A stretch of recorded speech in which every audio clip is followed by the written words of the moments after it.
DJDUBL.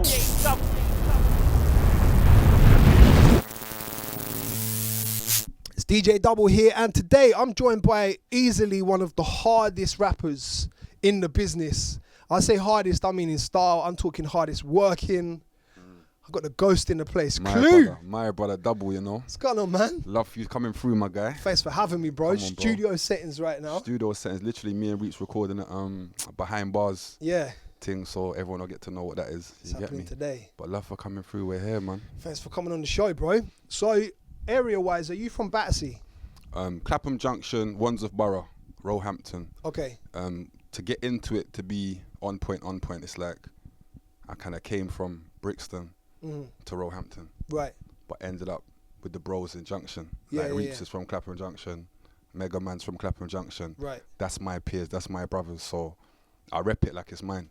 You'll catch me there all the time. Is that how somehow you seem to be like connected with everyone in South London? Because I know sometimes there can be like friction from certain areas, but you just seem to be cool with majority of people, I'll say.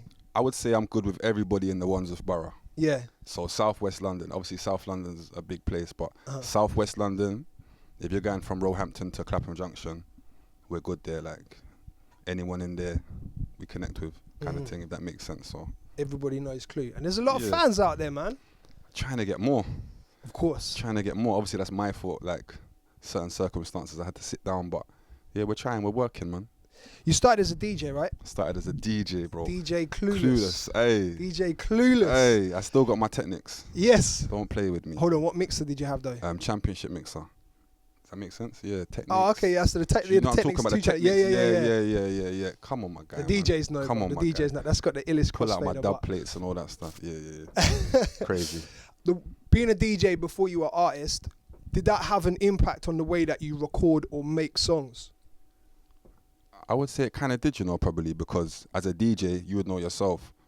There used to be times when certain MCs and you're DJ and you're mixing, but you know when you're thinking, wow, they're not even on point. They sound like the off point, the off bars, and so that made me understand the rhyming pattern, how to be on beat and stay on beat, and so I think it helped me out still. Song structures and that. I think nothing as a DJ, bro. There's nothing worse than an artist that will record like a 6-bar chorus. Cause it's mad. Stuff like that, Joe. And I come in doing like SOK days, Flirter, Scraps, Adam B, Suavo. That's how I kind of know most of the people that I know now from that life. Grime, going to Raw Mission, going to East London, traveling with my decks. I guess that's where the So Solid co-sign comes from as well, right? So Solid, I kind of, the link with Mega came from like 2000. Right. Obviously I was a fan, still a fan till today, but we crossed paths, and they say real recognizes real, so we chopped it up, and then from then that's just been big bro. Like, you know, like a mentor to man. So yeah, that's big bro there, man.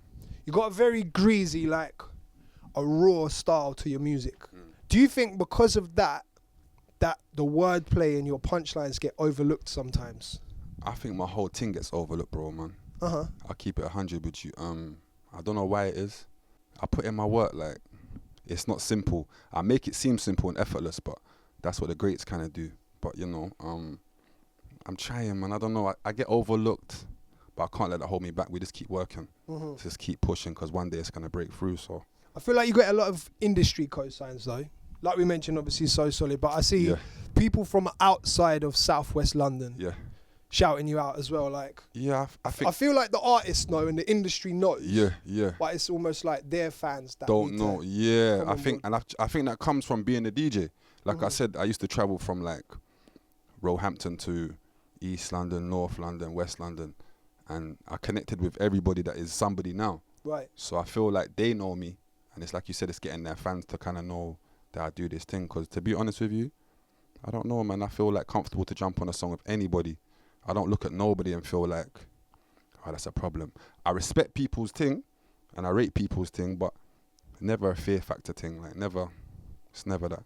How do you feel about the early comparisons to gigs? It used to kind of get on my nerves, because people would look at it like you're copying. You're catting the thing. Why are you copying mine, man? No one would ever say that to me, but that's how I'm so real with myself that I'd be in my yard and I'd be thinking, wow, does man think that I'm actually biting this don? Like, what's wrong with man? Like, I talk like this. This is me. But I respect it at the end of the day. It's people's opinions, and I hear kind of what they're saying still. But two different styles, I feel like. Gigs is hard for just telling you. He could tell you he came out of his yard and walked to the shop and would make it sound mad. Yeah. Do you get what I'm saying? Me, I like to work with, obviously, maybe some punches, keep it entertaining. But he does his thing, I do mine. We just keep it like that. But I don't really mind the comparisons, though. I've heard you talk about you started taking the rap game seriously like 2008. 2008, yeah. So we're 10 years deep in this business 10 years now. Deep, you know, bro. Can you talk me through the timeline of your career so far? So 2008 was when you kind of switched the button and you were like, right, it's Clue. Yeah. Let's go. So like, what happened career-wise from then through that time? I'm talking about mixtape releases, the whole journey as a rapper. I would say from 2008, the first project that came from myself was a tape called Now or Never. Mega hosted it. And the reason he hosted it, I like to keep it trill. Like, he was riding with me my whole time before learning the ropes, so it made sense to make someone like that host it for me. So 2008 we did Now or Never. I think I just started going in. I brought out Next in Line, Shitting on America, Murder on Your Doorstep, Leave No Clue. Now bear in mind, I was in jail from 2010 till 2016. So for those doing the maths, I had a 2-year run from 8 to 10. Dropped about, what did I drop? Now or Never, Shitting on America, Next in Line. I was going to say, what did you drop, like 5 mixtapes in that 2-year period? So I'm about 8-9 projects in. Right. That's all I knew how to do was work. Just the same way I was a DJ.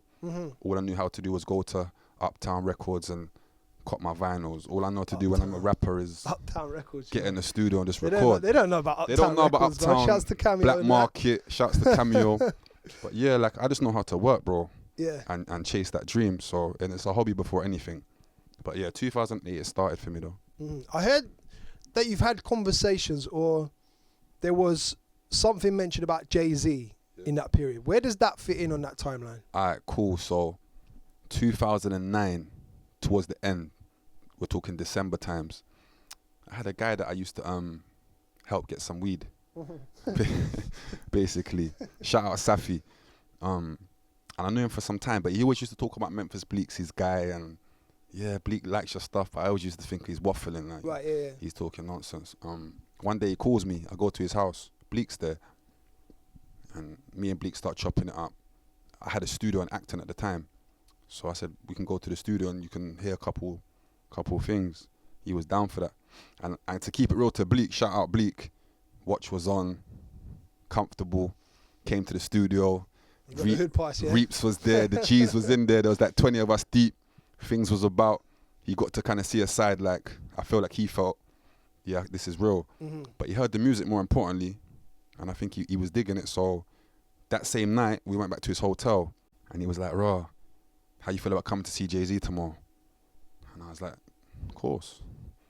So I linked him the next day. We've gone to Alexandra Palace. This is December 2009. And it was a great day, to be honest. I took a couple of the man then with me, kept it thorough like that. Going up there, long story short, seeing Jay in a room with Jay and Beyonce. On manners, hello, but not starstruck on that. I kept it, you know what I'm saying? Kept it 1,000. But he was just like, kept it brief, like, yeah, Bleek showed me, you got it kind of thing. Let's chop it up after. So watched the show, gone back after the show, had another introduction with him, where he was basically saying, Bleek will pattern up February or something, come New York, we'll take it from there. Now that's December. January 2010, I've gone to jail. Right. So. Did you know it was coming? Did you know the stretch? The jail? Nah. That's what was so. Now I can look back on it and say, I don't know why I just didn't pattern up for those months. But I still speak to Bleek till today. Okay. So shouts out Bleek. Wow. So the actual conversations were had there, man. Like. Bro, it's crazy. And I think even Michael Million had it on Welcome to the City 5. Okay. For those that know Michael Million, shouts out Michael. But he put a DVD together. Bleek was on that.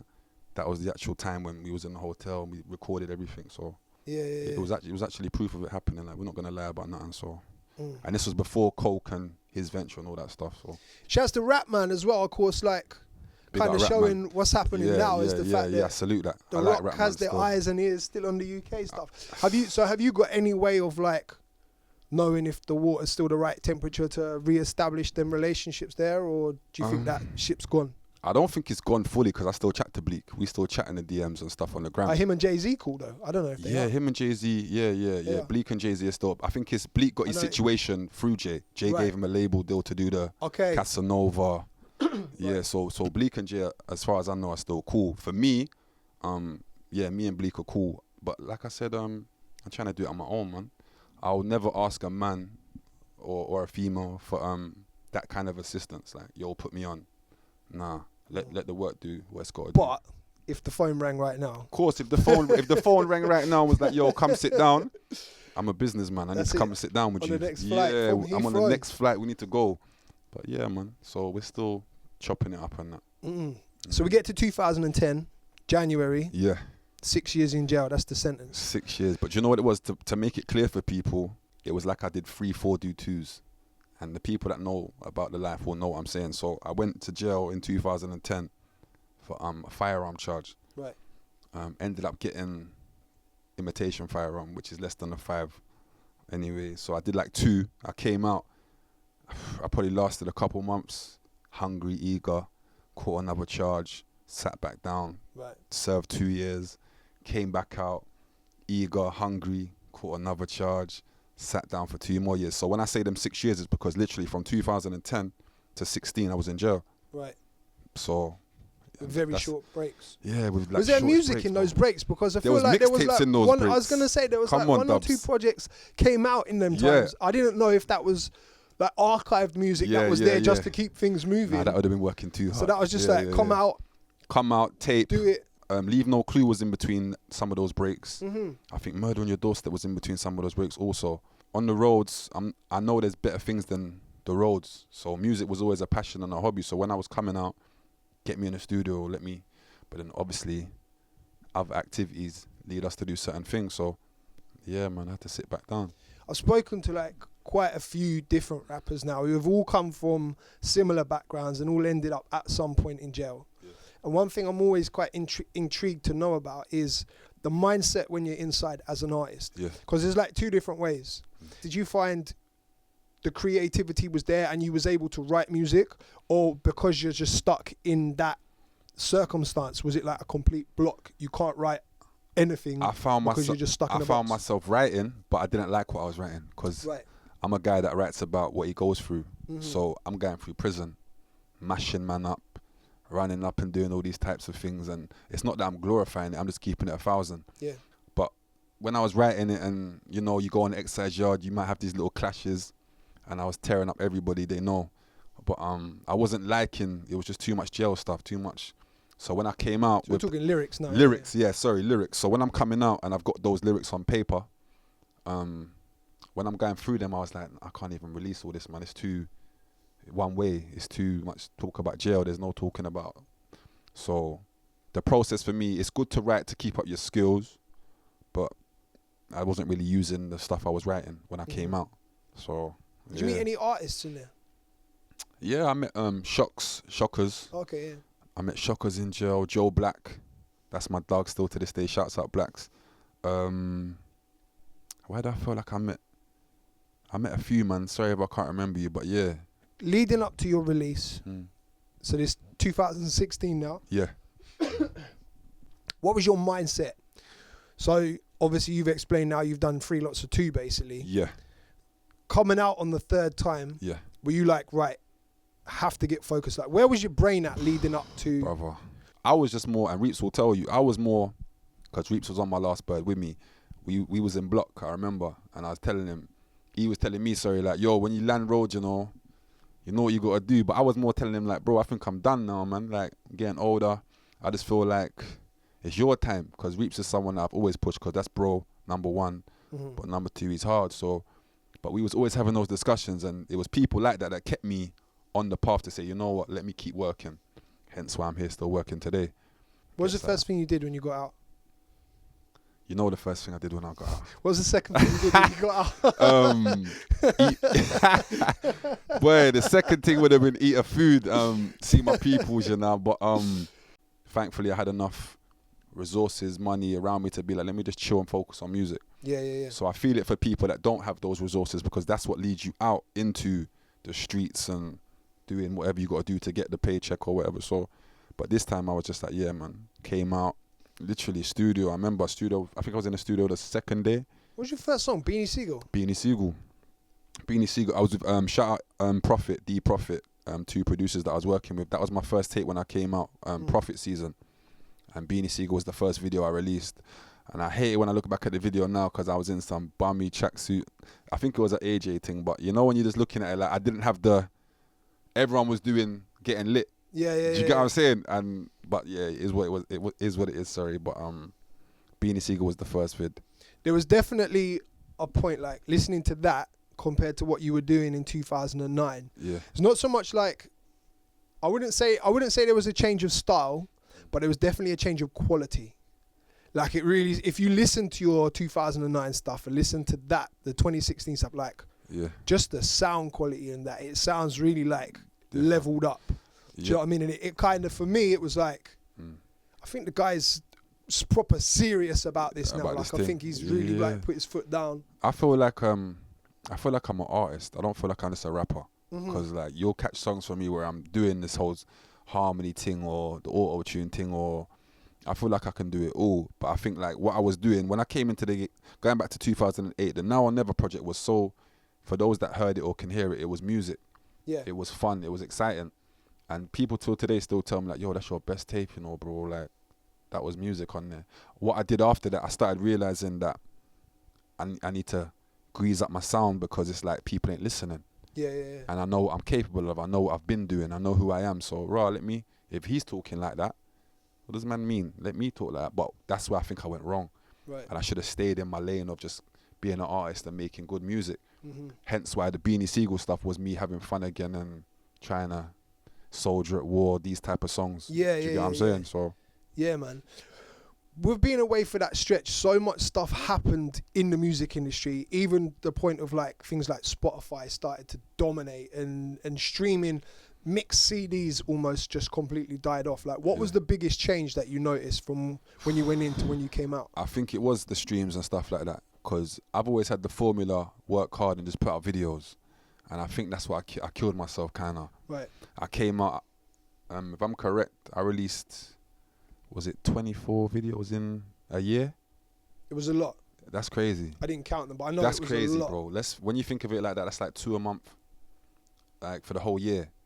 And it's good to do that, I think, because people have short, what's the word, attention spans. Short attention spans these days, yeah. So I'm thinking, yeah, cool, keep saturating them, keep throwing it out. But I think the reverse effect was happening, that people was like, him again, kind of thing. And people start to be like, I don't even want to listen to my man.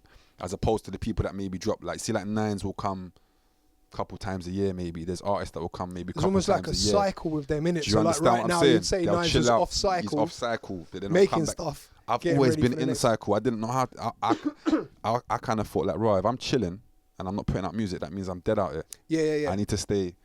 So I think you got to find a balance. And 100%. I think I overcooked it a little bit, but I was just releasing, bro. Yeah. So the work rate didn't go unnoticed, man, because literally it was like, for me, as a fan as well, like seeing when you came back from Beanie Sigel and for that whole, from majority of like 2017, really. Yeah. It was like clue, bang, bang, bang. It was like you were never gone. Do you know what I mean? In the sense of, like I said, I don't know if that's a good thing or not. I don't know if that's a good thing or not.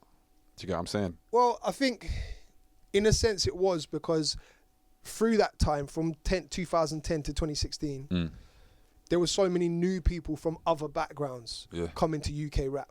Yeah. You've got like a phrase I like to use, Dave from Cambridge, who's a Nines fan. Do you know what I mean? Like extra demographics of people that Dave. Because of Spotify, big up Dave from Cambridge, Dave, because of YouTube, like they come in. So now with you doing that, and there are people that are fans of like Link Up TV. So now they're exposed and they're like, they might miss your first 4 drops and be like, I don't know who this guy is, I'm not going to bother. But then if they, every single week when they're looking online, who's up now? Another one from this guy, like, who is it? Boom, click. And now Dave from Cambridge is a Clue fan. Do you know what I mean? Which is why I think it's led to you having, what was it, 1 million streams on Spotify this year? I think it was 1 million this year. We did 1 million streams, so I was more than grateful for that. I never thought it'd be like that, but that set the bench. So 2019, it's about getting Even if it's 1.5, 2 million, it's about just trying to progress it. You had some very dope features and collaborations in the last 12 months. Like, I like what you've done with Cadet. Two records that I've heard you've done with Cadet. Shout out Cadet, yeah, he's doing great right dope, now. Man. Like, you two, I'd love to hear an EP from you two. Yeah, yeah, like a lot of people said just a little 5 tracks. I think he's scared though, man. He don't want no! Yeah, no, I don't think he wants that smoke. Don't do that, bro. He knows the pattern, man. He knows, but shout out Cadet, he's doing great right now. But, people say that, and I think his style, because I think he was grime first. Yeah. And that's what, you see me, that's one thing I never did. Gypset, yeah. So they was doing I've never done the grime stuff. I used to DJ grime. I used to DJ it and that, but I've always rapped. So I never had and I feel like a lot of artists get their fan base from being a grime MC, because that's like the English thing. Grime's our thing, innit? Like, that's our thing. Yeah. When I say ours, I mean like everybody, you know what I'm saying, in the UK that does grime. But when you just rap, it's easy to get overlooked, I feel. So those people that get those fans and get the crazy followings, I feel like sometimes Krypton Conan, they was doing grime, Cadet was doing grime. A lot of people that are big now in rap was doing grime. So me, I've always just done rap and just stuck to that. So that's probably why I'm not as relevant as they are. But I just, like I said to you before earlier, when it comes to confidence and that, I don't shy away from jumping on a song with anybody because I'm confident in what I can do and bring to the table. So, but yeah. I've only got one gripe with one of the songs you did with Cadet. Yeah. And it was My Ting. Okay. Why did you pour champagne on the breakfast cereal, bruv? Brother, do you know how... Hey, Dubs, do you know what it is? I was watching the video, like, no, bruv, the milk was even on the table. Yeah. It wasn't like one of them ones like, I've got nothing to put, like the milk was next to the shit. Like, come on. Do you know what it was? It was the Cali, man. I'm blaming the weed. I blame the weed. You know when like, I don't smoke no more, but I used to smoke a lot and hard, so... At the time, I remember saying it to B-Dot, who was the director, like, yeah, do you know what I'm going to do? I'm going to bust a bottle and pour it on my cereal. And I'm looking at him thinking, tell me if that's good or not. And he was like, yeah, that's sick. That's hard. I was like, yeah, it's hard, isn't it? All right, cool, we're doing that. But looking back, I was like, why did I do it? Yeah, why did I do that? I took one spoon of it as well. Oh, you actually ate it as well? Spat it out. I spat it out. I was that should have been on the outtakes, you know. Jolting. At the end of the video. Jolting. But you're right in saying that, though. That was something that I learned from still. Lavish lifestyle. Boy. I was like, right, is that how he's living? Yeah. I wish. Champagne on and that's what I had to check myself, like, hold on, you don't live like that. What are you doing? Champagne on cereal, you madman. I like Into You with Moelogo. Yeah, I like because that's like a proper different style for you. Yeah. And it was almost like there's another song you did that kind of style. And it was, I forget the name of the single. It was an Ironic record. It was a remix. Oh, the Ironic tune. What's it called? Ironic. Don't kill me like that. He's going to kill me as well. Yeah, I'm usually on my job with I can't remember, but I know exactly what Lord have mercy. Mercy? Yeah, Mercy. Or, shouts to Ironic, Mercy. Yeah. It was that Diana King, Shy Guy sample. Yeah. That was a sick tune as well. That's another time where we're seeing this side of you. But Into You, that's just a verse from you. Yeah. Where you can hear it's still Clue. Yeah. But you're on like the girl tip. Yeah. And in this song with Moelogo, like, again, that's a girl tune. That's my joint. I like it. Shouts out Moelogo as well. Like, he's someone, he never shies away. If I hit him up for like a hook or something, he's just like, yo, send it.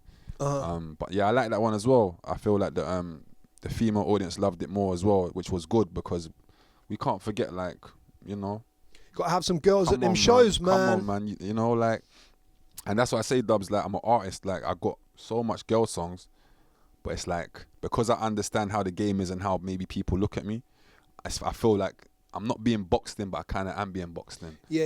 It's like kind of mad for me to give them something where they're like, right, what's that?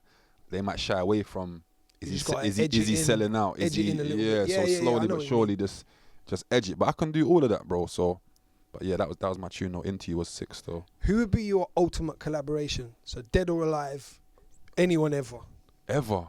It's got to be Tupac and Biggie, man. If you had to choose one. I pick Tupac. Word. I felt like, see with the argument there, you're never going to win it because everyone's opinionated, but I felt like Biggie had the better songs, and I might even be wrong, but that's my opinion. I feel like Biggie had the better production, better songs, but Tupac, he was just telling you it in a way where you was just like, yo, yeah. I have to ride with him, innit? I have to, so that's my opinion on that one there. I hear that. But Tupac definitely, man. Do something with him, 100%. Before we talk about the new EP, Yeah. I want to talk about a song that you sent me. I don't think it's out yet. With Don Strapsy. Crazy. Is it out yet? It's out New Year's Day. Okay, so not yet. Yeah. Available to stream everywhere. Video New Year's Day.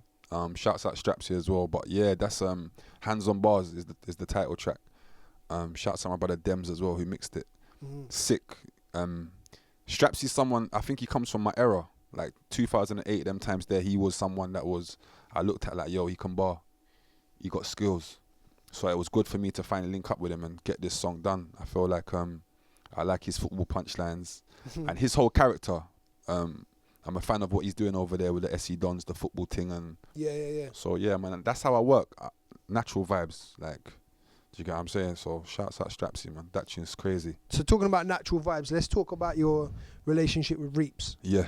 So you already mentioned like he's like a younger buck that you want to kind of bring up, put on. So how did you guys meet? Like, let's talk about the whole relationship. It goes from, that's Mega Man's brother. Okay, like so, blood brother? Blood brother, yeah. Okay, right. So you got Mega, Swiss, Reeps. Do you get what I'm saying? But like I said, I've been around Mega since like 2000. Naturally, I'm going to see his brothers.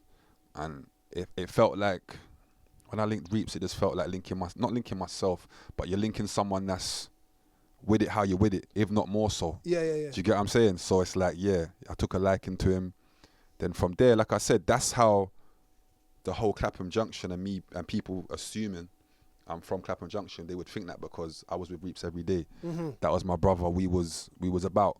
Do you get what I'm saying? So I got introduced to his circle of friends from Clapham Junction, and then the person I'm going to embrace anybody that's coming through someone that I call my brother. So that's how that kind of goes, and we've been rocking over 10 years. So, and of course you guys just released the EP together. Mad thing, Killer Instinct, crazy, available 6 tracks everywhere. 6 of what I like about things it is knowing you. There was probably like 46 tracks, maybe more, but you managed to get like, I think for you that's the perfect amount because it wasn't like an hour and a half's worth of listening or nothing like that. So I think it was just the right amount of tracks, the right amount of time for the audience these days, especially the younger people, to capture their attention and listen. Do you know what I mean? I think that's just like that's the magic number right now. So. And I think that's what it was. The thought behind it was kind of like I said, me and Reeps has got a bag of music himself, and I'm sure the people then will see that as the years go on. Me myself, I got a bag of music, but I said we need to give them 6. We need to give them an EP because they need to listen to it more than once. They need to take it in. You know, if you give them too much, like you said, it falls on deaf ears sometimes. Yeah.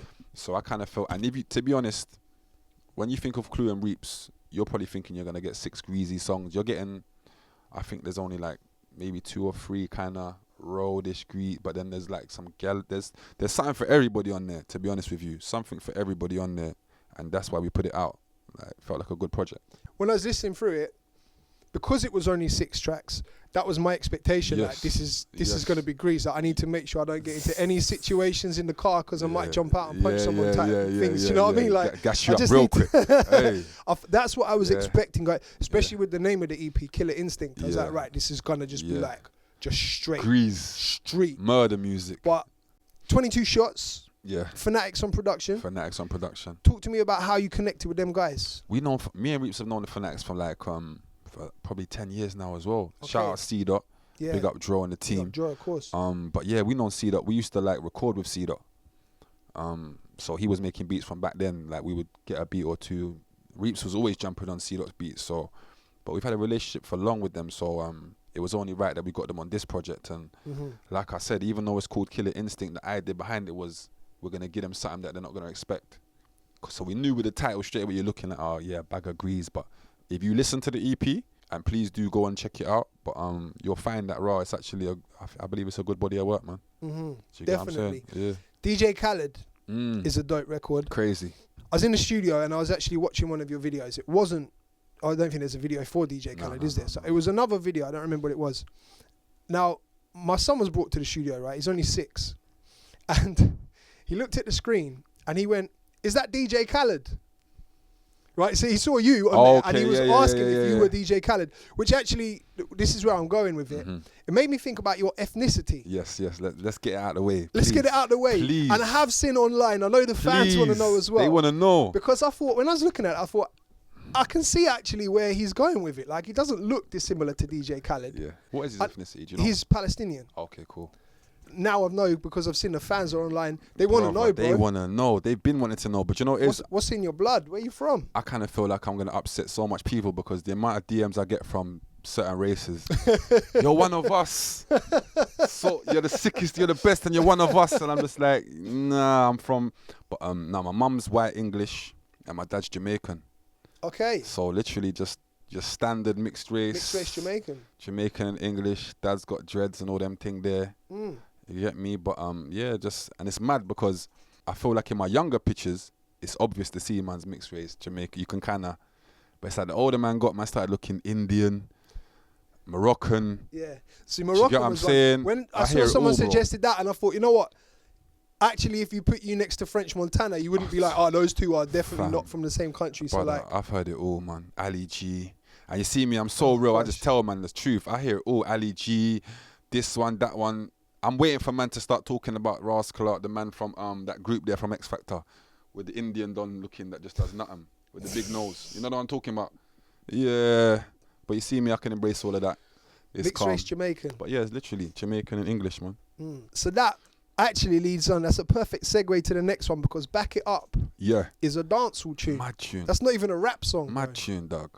Mad tune. That's like when I'm... Fanatics on production again. Shout out Fanatics. Fanatics. Yeah, and man. again, like, got to salute them, man. They just dropped probably one of the hardest dancehall tunes of the year. Definitely salute Stylo G, Nicki Minaj, and Vibes Cartel on it. Don't make me put the mic down.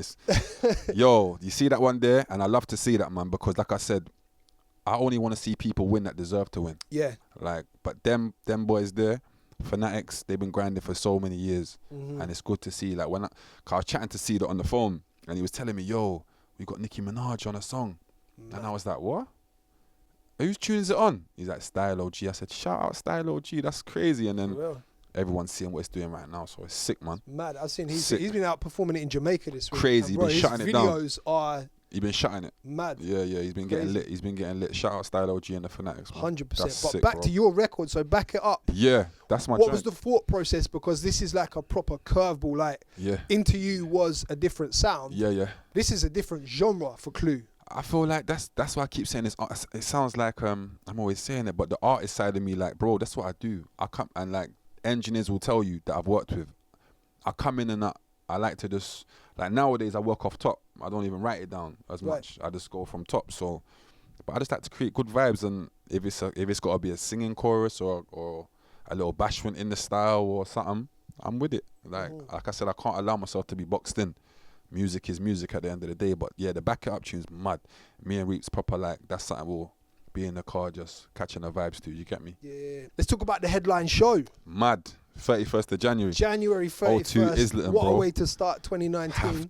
Have to. The O2. O2. And to be fair, Dubs, I ain't never done I did a tour 2017, like a uni tour. That was my first time of going out and being on stage, but the reaction I was getting to the songs, and remember, I haven't got no songs that are proper known like that. Yeah. So to see the vibes that the crowd was giving me off the songs lets me know that the production I'm sitting on and the vibes that I'm picking are definitely right.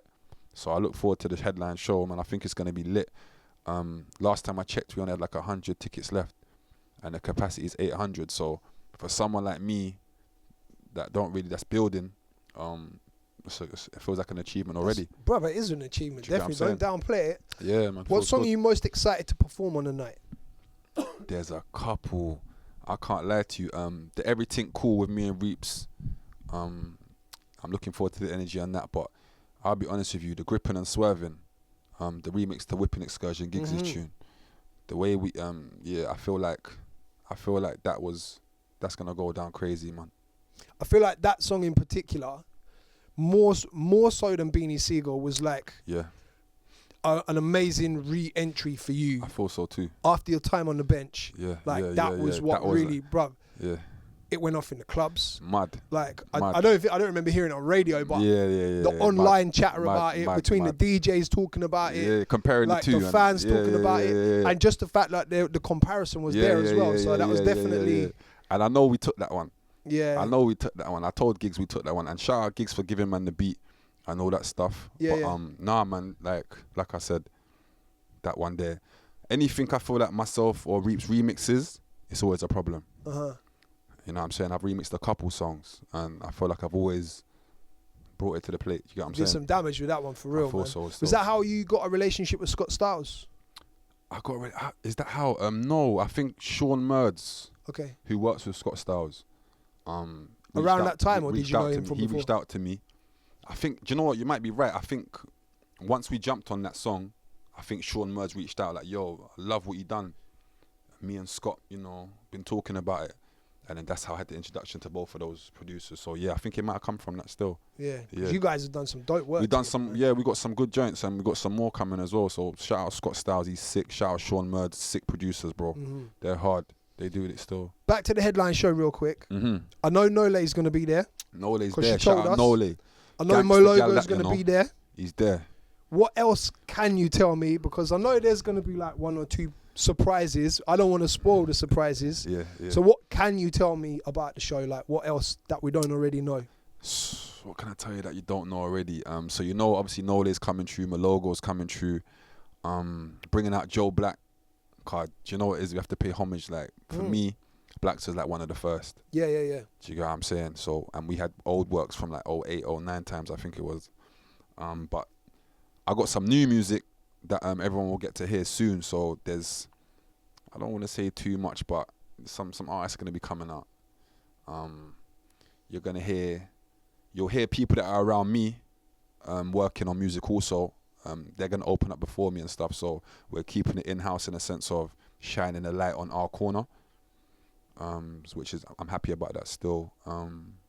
But just a great show, I feel like. Going to give them everything that man's got, and it'll be good. Like, I feel like the beats we've got, the songs that we've got, it's a great time to exercise it to the public and let them know that, yo, like, this ain't a joke. Like, we're good over here. Like, we do this music thing as well. We take it serious. So I think it's going to be lit. It's a good look, man. I think it's going to be lit. Shout out Cadet as well.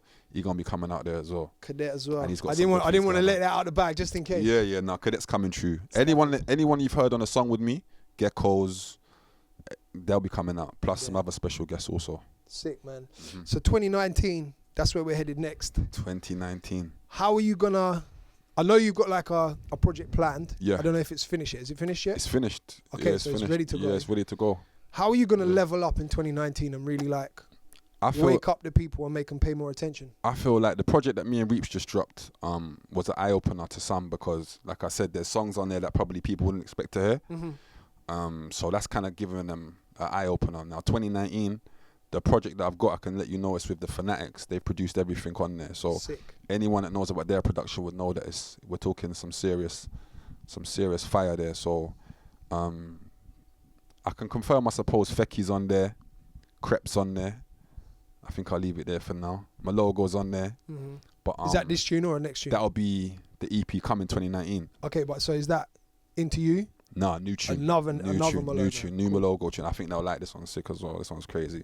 But it's just about, like you said, how do I level up? I feel like with artists like that I've mentioned, and big up the artists that have worked with me because, like I said, no one doesn't have to do nothing. Do you get what I'm saying? But I think that's how I level up though. Showing people that I can share a song with those type of big artists and not be outshined or not be... And again, it's about having a good song. Forget if this guy goes hard or whatever, cool. As long as the songs comes out sick and sounds good, that's all I care about, really. I like those artists that you named because they're also different. Fecky's that hype guy. Like, you know, that energy's mad. Crep's there for the wordplay, and we already said about you got the wordplay there. Moelogo's there for the girls. He's got that, like... Come on, bro. I like that, man. But the fact that you can... the versatility is there within you. I don't think there's a lot of artists like that are versatile like man. I have to sometimes... I don't really blow my own horn and that, but... there's not a lot of people that can do it all like that, man. Like choruses, bridges, you know, punches, whatever you want to do, we can do. Do you get what I'm saying? But just grateful to have those artists on it because I'm fans of them also. So it's good to have them on my project. Do you get what I'm saying? Yeah, man. Sick. Well, let's have a sit down. The end of 2019. Let's talk about the 10 million streams on Spotify. And I see your streams. Yeah, let's talk about my let's views. Talk about your streams. What's your thing? 500 and something million or? What did I see? 2019, I got like 100 million views and double that in subscribers, bruv. You get me? My brother. My brother. How they find you on Spotify? Clue Official. Everything's Clue Officials. Twitter, Snap, Insta. All the handles. Clue Official. Reeps Official. Reeps OJB. Yeah. Shout out to Reeps as well. I'm going to get him on DJDUBLTV in 2019. I'm telling you. 100%. My guy. DJ Double here with Clue. Love.